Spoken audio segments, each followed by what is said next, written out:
Yeah. Well, I think first of all, it was helpful to know that there's different avenues to come to this. I was thinking, do I want to be internal medicine? Do I want to go into family medicine? I ended up going family medicine. A lot of folks do internal medicine residencies first. But either way, you can get into any number of geriatric fellowships. The fellowship is 1 year. So it used to be 2 years, but a lot of programs have narrowed that to 1 year just to make it a little bit simpler. So that might be helpful to know. But generally, things that I think have been helpful, that love of complexity, the team-based approach.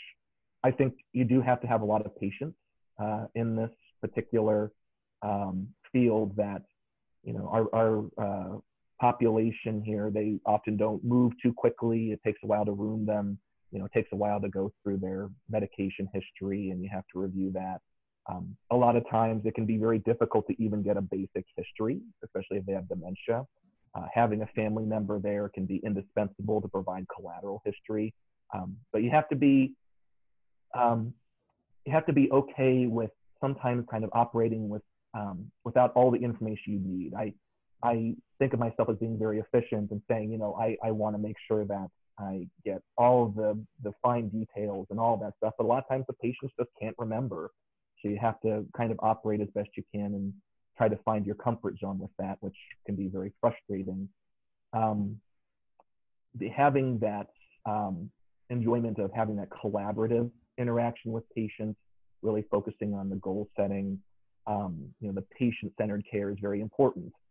It takes a lot of sit-down discussions. I always make sure when I'm talking to my patients, I have to sit down because you have to really be on their level to talk to them about what their goals are. So really enjoying that. And I think also something that took me a while, and I think might be a lifelong project, is learning how to contextualize the change in goals in geriatrics, that our patients, no matter how good a care you provide them, they are going to continue to age. They're going to eventually reach a point where they're going to start losing that function, and they are eventually going to die. Most of my patients at this point, all of them, hopefully if my career comes to full fruition, they're going to die before I retire.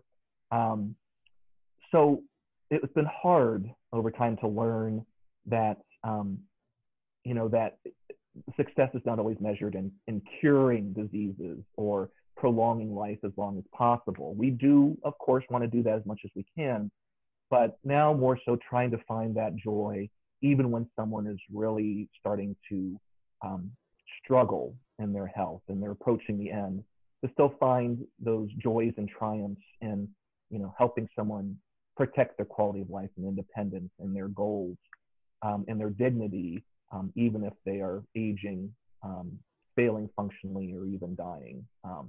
So I think a lot of people are scared off from geriatrics by that, and I can understand completely. Going into a nursing home, it's kind of, you're saturated in that feeling, the smells and the sights and the sounds. All are like a reminder of the mortality and the illness and the loss of function that we all will eventually experience. And it's a tough reminder, kind of remind yourself that there's other goals that you can look for even in that context. So those things I've had to work on. I find those things are helpful to know about ahead of time.